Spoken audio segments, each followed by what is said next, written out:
Hello, নমস্কার। Hello viewers, এই যে আজকে আমি তালের দুই রকম পিঠা বানাবো। একটা হচ্ছে তেলের পিঠা ছোট ছোট করে, আর একদম মালপোয়া বানাবো। সেটা আপনাদের সাথে শেয়ার করে যাচ্ছি। এখানে আমি 1.5 কাপ ময়দা নিয়েছি। এই যে ময়দাটা নিয়েছি।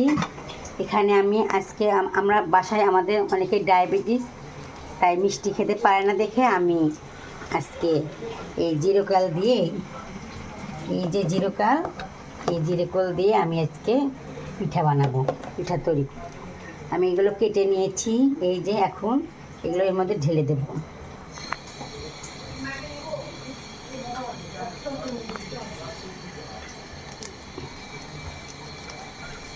এটা এর মধ্যে ঢেলে দেব।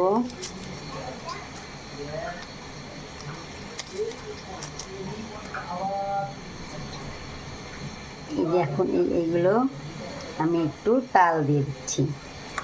তালটা দিয়ে দিচ্ছি,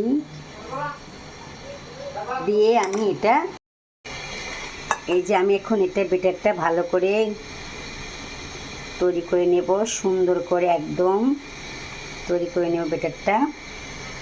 আসলে আমি রাত্রিতে পিঠাগুলো ভাজতেছি তো, সেই জন্য কালারটা হয়তো ভালো দেখা যাচ্ছে না।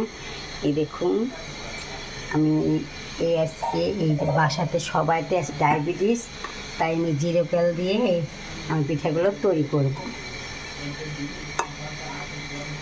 সাথে থাকুন।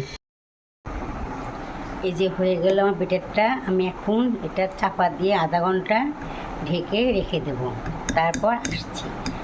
আর এইটা গলিয়ে রেখেছিলাম এই পিঠাটা, এটা আমি এখন ভেজে নেব। এখানে আমি 1 কাপ দুধ অ্যাড করেছি। এই দুধটা আবার দিয়েছি, পুরা শুধু 1 কাপ দুধ আমি অ্যাড করলাম। এর মধ্যে এখন গোলাটা ভালো করে গলিয়ে 10 মিনিট রেখে দেব।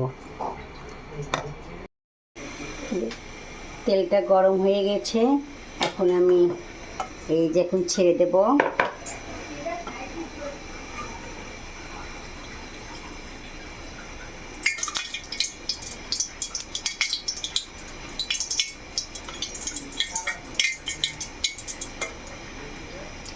আসলে রাত্রিতে পিঠা করা হচ্ছে তো, এখন তেলের মধ্যে কী পড়ে গেছে, সেই জন্যে এখানে চামচটা দেন।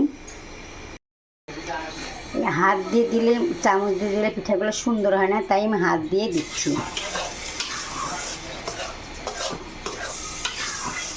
জালটা একটু দিয়ে দেন।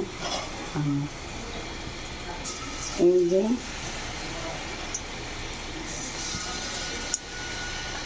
দেখুন, এই হাত দিয়ে দিলে পরে পিঠা সুন্দর কালার হয়, মানে সুন্দর ছোটো ছোটো গোল গোল হয়।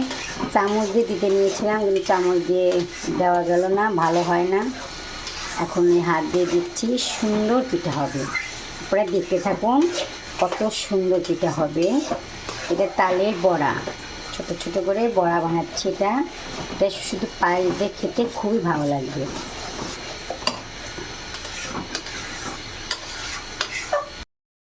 হয়ে গেল আমার তালের বড়া। এই দেখুন, হয়ে গেল তালের বড়া।